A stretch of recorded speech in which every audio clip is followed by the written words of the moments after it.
Baik guys, kita lanjutkan lagi Pancasila ide penuntun bukan ide pengatur dari Rocky Gerung. Lanjutan ke-9 yaitu menanamkan ideologi adalah suatu proyek rasional. Ideologi harus merupakan penjelasan rasional tentang dunia dan sejarah. Ideologi juga harus menumbuhkan imajinasi yang masuk akal tentang masa depan. Persyaratan ini tak tersedia karena sosialisasi Pancasila tak mempertimbangkan tingkat kesukarelaan rasional dari objek indoktrinasi. Jadi guys, ini yang saya mungkin memilih falsafah Pancasila daripada menggunakan kata ideologi. Karena kalau ditarik kepada sumber awalnya, konsep ideologi itu adalah konsep yang ada di dalam filsafatnya Plato, di mana ideologi adalah hal-hal yang ideal yang ada di suatu ranah di dalam benak manusia yang dilawankan dengan realitas yang relatif, sehingga selalu akan tidak pernah ada keseluruhan ideologi itu yang turun di dalam manifestasinya di alam nyata. Saya lebih menggunakan kata falsafah Pancasila karena ketika dikatakan falsafah itu adalah pandangan dunia. Nah, ketika ada sila pertama maka pandangan dunia kita adalah pandangan dunia ketuhanan. Lawannya adalah pandangan dunia yang tanpa Tuhan gitu loh. Apapun itu namanya, apakah itu sekularisme kah, atau apakah itu humanisme kah, atau apakah itu eksistensialisme kah, itu ketika meniadakan urusan keagamaan di dalam kehidupan manusia, bahwa dia adalah seorang manusia yang dengan akalnya dia berjalan sendiri. Ideologi harus merupakan penjelasan rasional tentang dunia dan sejarah. Ya, kembali ke sebagai ideologi ya, saya lebih melihatnya sebagai falsafah. Ya memang harus dijelaskan secara rasional, karena kalau dijelaskan secara dogmatik atau pakai teologi masing-masing, mau pakai teologi agamanya siapa kan gitu, sementara realitasnya ada banyak agama di dalam kebangsaan kita. Tentang sejarah ya sama, kita bisa membandingkan bagaimana falsafah filosofi perkembangan sebuah bangsa di dalam keadaannya dia bertuhan atau yang tanpa Tuhan kan gitu. Ideologi juga harus menumbuhkan imajinasi yang masuk akal tentang masa depan. Ya, lambang rantai di dalam Pancasila itu memasukkan satu imajinasi tentang dunia yang saling teruntai seperti untaian kalung, bukan dunia yang dihegemoni oleh satu kelompok polisi dunia dan yang lain diacak-acak olehnya. Lambang rantai di dalam sila kedua itu, disitulah kemanusiaan yang adil dan beradab diberikan ilustrasi imajinatifnya gitu. Sehingga seperti kemarin, ke seluruh negara dunia ketiga hari ini adalah menunggu kemenangan Putin. Karena dengan kemenangan Putin berarti unipolar akan dimenangkan oleh multipolar. Multipolar itu ya lambangnya ada di dalam lambang sila kedua itu. Persyaratan ini tak tersedia karena sosialisasi Pancasila tak mempertimbangkan tingkat sukarelawan rasional dari objek indoktrinasi. Ya, ketika penafsiran itu tidak lengkap, Tidak lengkap itu selama ini tidak pernah melibatkan ilmu filsafat metafisika, di mana silabus pertama bisa dibedah dengan selayaknya.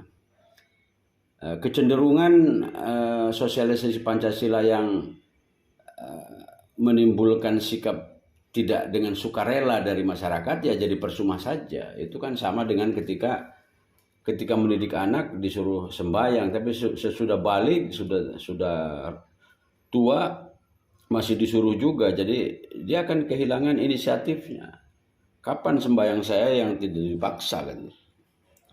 Di sini saya setuju bahwa kesukarelaan rasional dari masyarakat, dari rakyat, dari publik itu perlu tumbuh, dan sifatnya juga bukan indoktrinatif. Kita menawarkan sikap yang pemahaman yang gradatif gitu. Jadi jika Indonesia memiliki satu majelis falsafah Pancasila yang diisi oleh misalkan 17 orang sesuai dengan 17 Agustus ya, dia berhak untuk memberikan suatu mercusuar atau satu arah filosofis di mana bangsa kita di dalam letaknya di antara falsafah-falsafah bangsa lain, sehingga kita akan tahu posisi kita. Tapi di tingkat rendah, seorang rakyat sambil mengayuh becanya memahami Pancasila dengan pahamannya sendiri, dengan mafhumnya sendiri, ya itu juga tidak masalah, tidak usah dipaksakan. Jadi sifatnya tafsir itu akan bersifat gradatif. Ini akan sangat masuk akal lah ketika di dalam keagamaan saja, kitab suci misalkan Al-Quran itu ditafsir dengan ribuan tafsir gitu. Walaupun setiap tafsir itu adalah hanya pendapat penafsirnya, dia tidak bisa menafsir keseluruhan yang sepertinya dia memahami hati Tuhan atau memahami pikiran Tuhan. Tidak seperti itu. Seorang manusia mencoba untuk keterbatasan dirinya memahami sebatas yang ia pahami. Sekalipun jumlahnya ratusan bahkan ribuan, itu tidak akan sampai kepada bahwa seluruh mufassirin atau para ulama tafsir itu kalau disatukan itu belum bisa sampai kepada apa pemahaman Nabi Muhammad misalkan dalam hal konteks Islam tentang isi lahiriah batiniahnya. Sama dengan Injil, yang mengerti isi lahiriah batiniahnya adalah seorang Yesus. Begitupun Taurat, yang mengerti isi lahiriah dan batiniahnya adalah seorang Nabi Musa.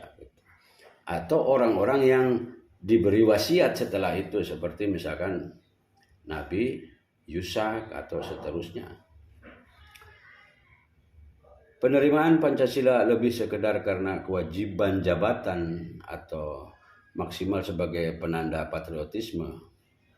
Ya itu akhirnya seperti itu. Akhirnya orang yang ngurus Pancasila itu yang punya gaji, yang punya jabatan, atau seorang yang ya sudah mau jadi patriotnya gitu loh. Sehingga tidak menyeluruh lagi gitu, karena sifatnya indoktrinatif itu. Menyebut sejumlah ajaran doktrinal, dalam hal ini kitab suci, doktrin sosial ataupun mitos, adalah petunjuk untuk mengenali ideologi. Kalimat ini ya doktrinal itu ya biarkanlah dia ada di dalam ruangannya masing-masing, apakah itu di ruang agama maupun doktrin sosial maupun mitologi. Ya itu namanya pikiran manusia, kita tidak bisa ikut campur ke situ. Udah biar dia tumbuh begitu saja dengan tidak saling mengganggu apa doktrinal yang ada di dalam lingkungan itu. Yang tidak boleh adalah cawe-cawe atau menintervensi atau kepada yang lain. Ciri umum adalah keyakinan terhadap perwujudan utopia. Jadi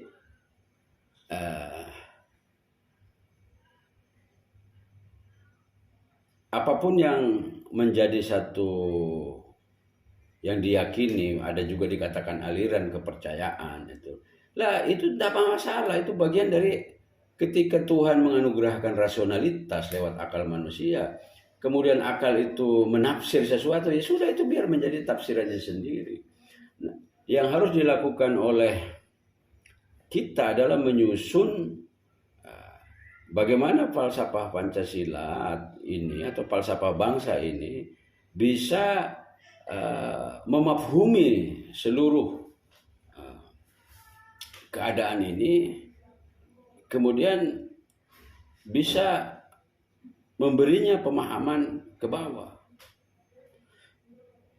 Kitab suci adalah ideologi dalam arti meneguhkan keyakinan tentang akhir zaman dan konsekuensinya terhadap perilaku manusia hari ini. Ya, kitab suci bukan ideologi ya, karena ideologi itu lebih cenderung dibangun dari bawah. Kalau kitab suci itu dia turun dari atas. Kemudian kitab-kitab suci itu memberikan satu navigasi bahwa akan ada setelah kehidupan dunia ini masih akan ada akhir. Nah, navigasi ini tentunya juga dia dalam artian dia dalam agama sendiri dia tidak bisa memaksa gitu loh, sehingga nggak perlu Rocky kemudian di dalam hal ini seolah-olah menuduh lah, itu manifestonya seperti itu, Islamnya seperti itu, tapi Muslimnya ini yang beraneka ragam. Kadang-kadang ada yang lebih merasa diri sebagai pemilik pemahaman kitab suci itu yang menjadi masalah. Ada penghakiman berarti ada kejahatan, ada pengampunan berarti ada pertobatan. Ya, dia menyampaikan frase ini seolah-olah menghalalkan kejahatan, sehingga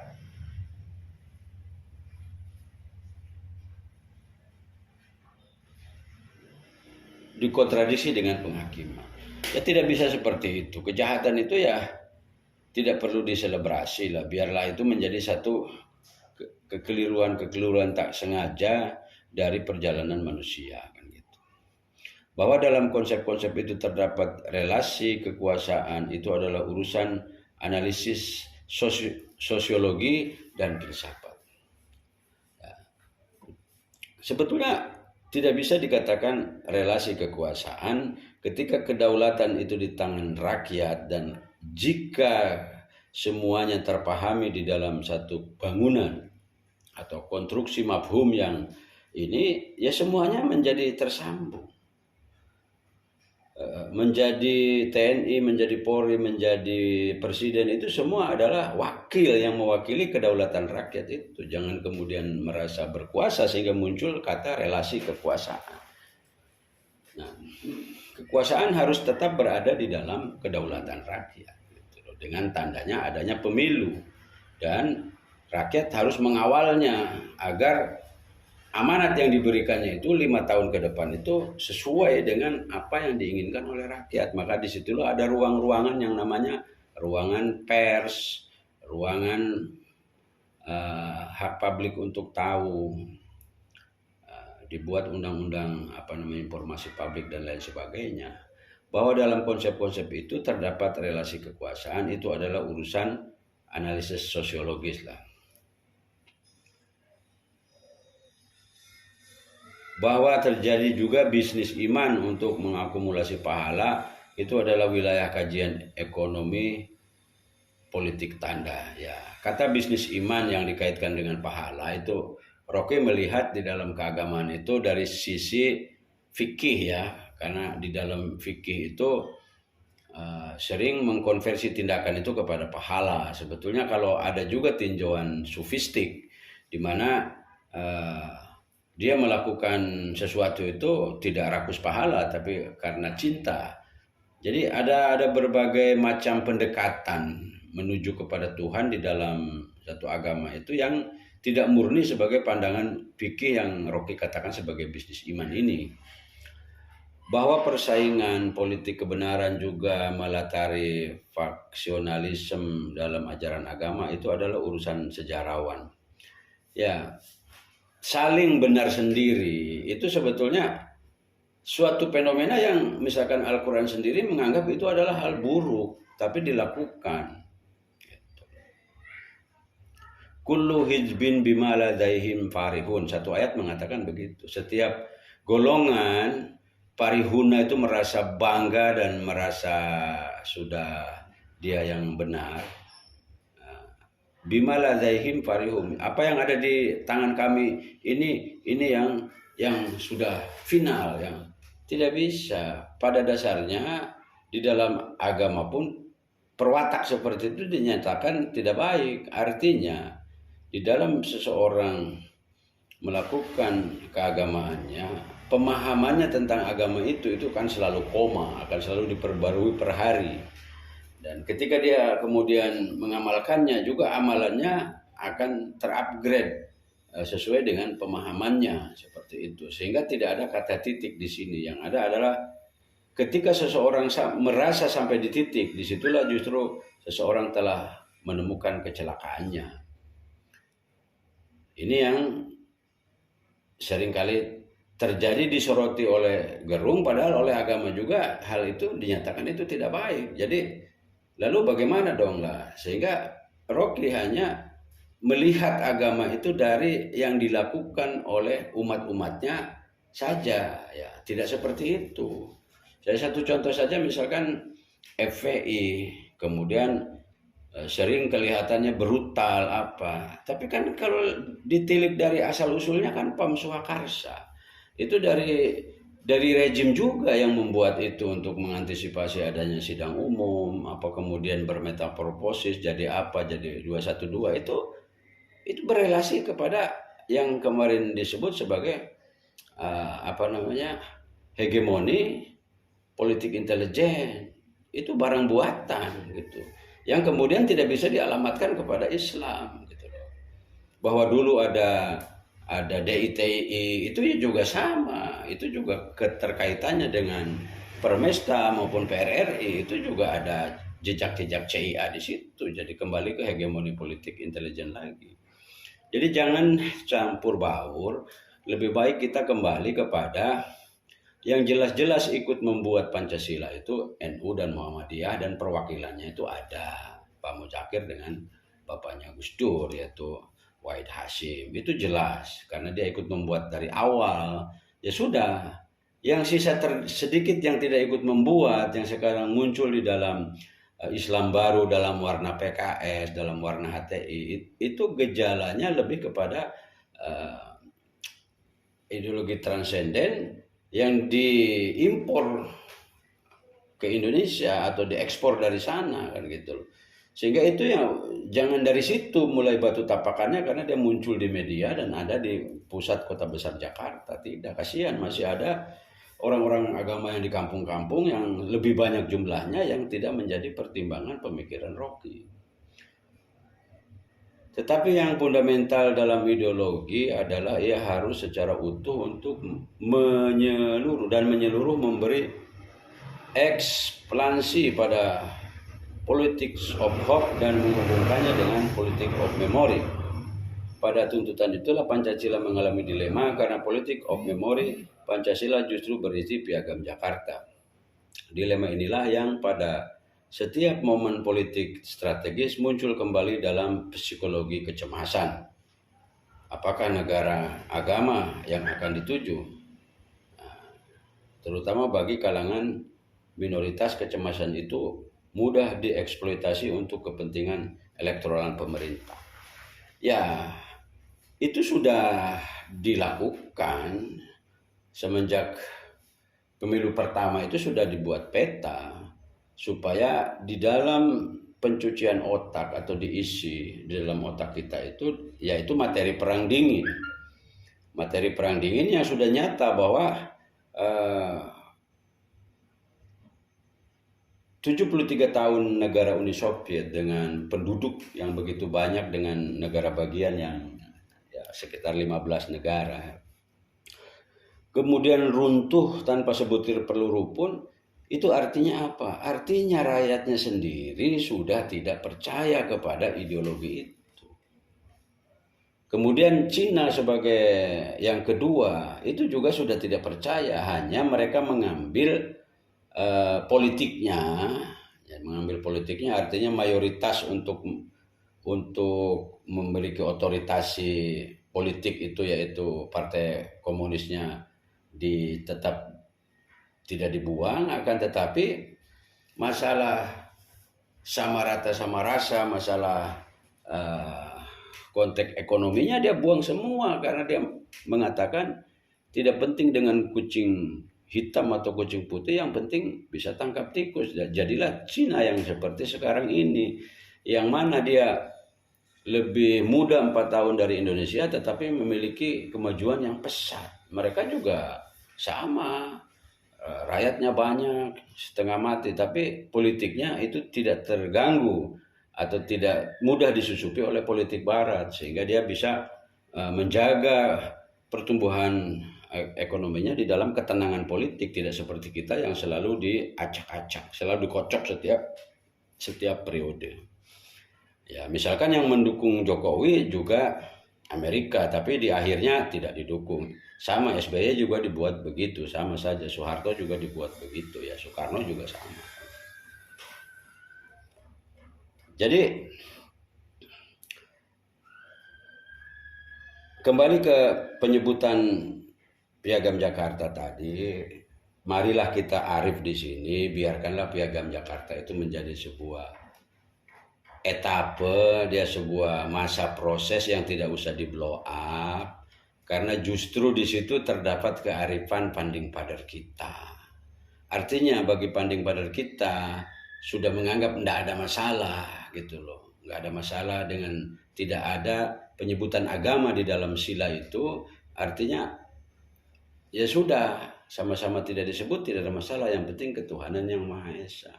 Artinya kearifan panding padar inilah yang harus menjadi acuan, karena di dalamnya itu ada perwakilan NU dan Muhammadiyah, jumlah terbesar dari Jamiah Muslimin yang ada di Indonesia.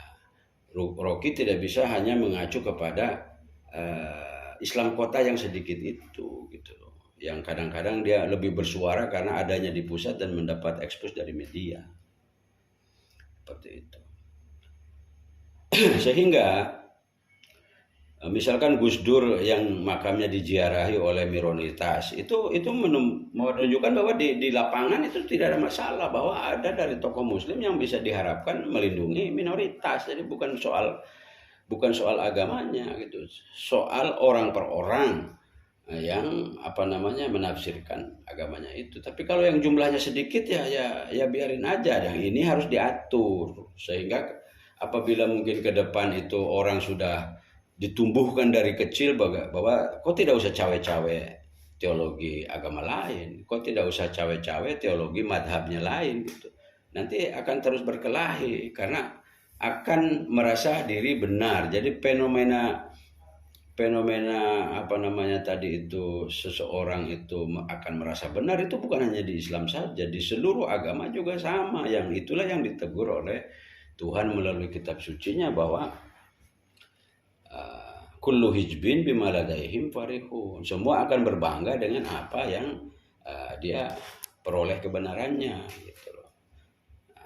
Jadi fenomena itu ya sekedar fenomena, jangan langsung dilanjutkan untuk menyerang yang lain gitu.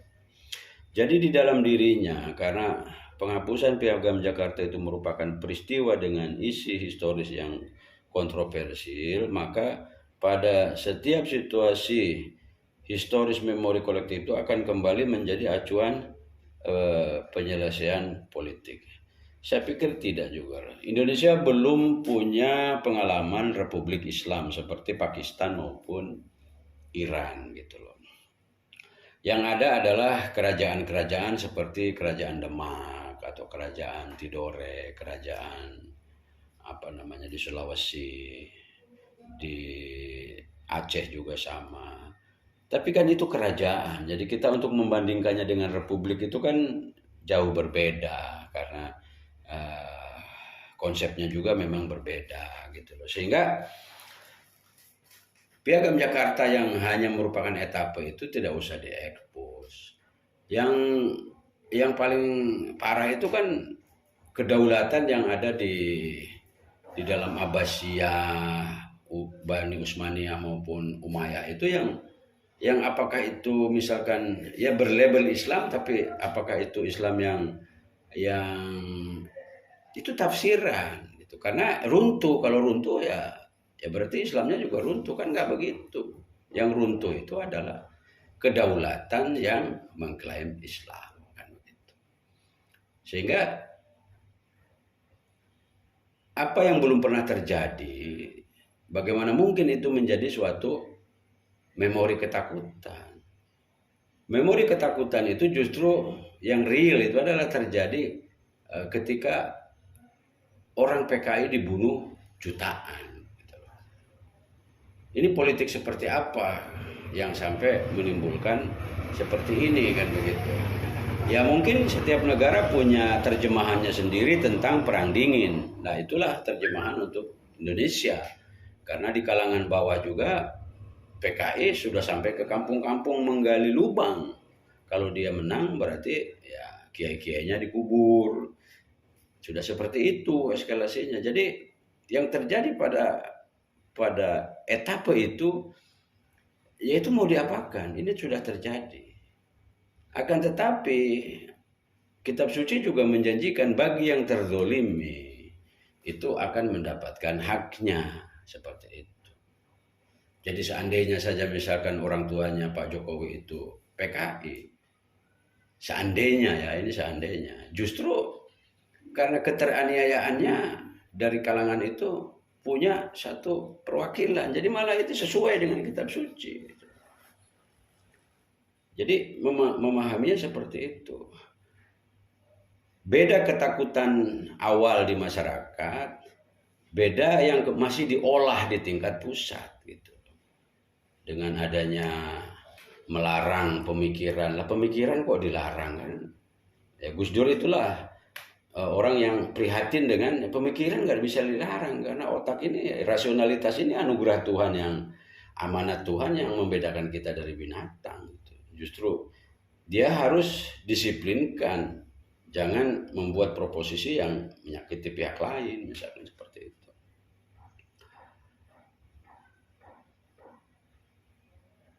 Jadi apa yang belum terjadi itu bagaimana menjadi satu memori yang ketakutan. Nah, hanya itu diperankan atau difragmenkan oleh perilaku yang ada di ya seperti FPI atau apa. Jadi seolah-olah itu adalah latar daripada Islam itu aslinya seperti itu. Tidak seperti itu.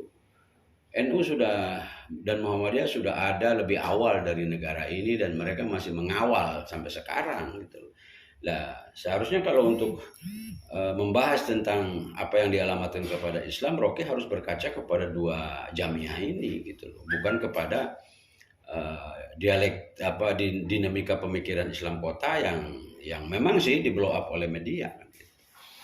Sila ke-1 itu dalam memori kolektif hari ini justru menjadi acuan penyelesaian politik. Justru hadir kembali dalam obsesi teologisnya, bukan karena suatu impetus teokratis, melainkan lebih sebagai ekspresi ketidakadilan terhadap kondisi moral dan politik yang memburuk. Ya, itu sekedar sebetulnya kondisi moral dan politik yang buruk, itu kemudian dibalasnya dengan ya kita kembali ke syariat Islam. Kondisi moral politik yang buruk daripada rejim-rejim yang berjalan ini, itu yang membuat misalkan orang Papua mengatakan Papua merdeka gitu. Itu pun akhirnya mereka menuai hasil daripada itu, karena dianggap ya mereka semakin menjadi pihak yang benar gitu. Bukan itu persoalannya. Politik Islam itu Islam yang mana? Itu harus jelas. Karena ada buku sejarah itu belum dibakar, masih ada di memori juga masih ada, bahwa ada realitas Jamiah NU dan Muhammadiyah yang merupakan mayoritas. Itu yang kalau mau bicara Islam itu akan lebih mewakili dari sisi jumlah, ya, dari sisi jejak, ya, dari sisi lama, ya, seperti itu. Yang baru-baru ini kan ya dia mengolah dengan situasi luar negeri bagaimana. Toh kalau luar negerinya berubah pasti di sini juga akan berubah. Apalagi setelah nanti Putin menang di Ukraina, pasti kondisi politik Indonesia juga akan berubah. Sehingga politik intelijen atau hegemoni politik intelijen itu akan berubah kalau kita membangun pondasinya itu yang permanen, bukan yang per rejim gitu. Kalau per rejim itu nanti rejim Soekarno ganti Soeharto, Soeharto tidak ada berarti kita kosongkan. Jadi kita semua yang salah karena kita tidak memiliki satu pahaman yang, mari kita letakkan pemahaman bahwa biarkan tafsir itu berlaku gradatif. Dari masing-masing tingkat itu menafsir keadaannya. Jadi semua lapisan bangsa menafsir Pancasila. Gitu.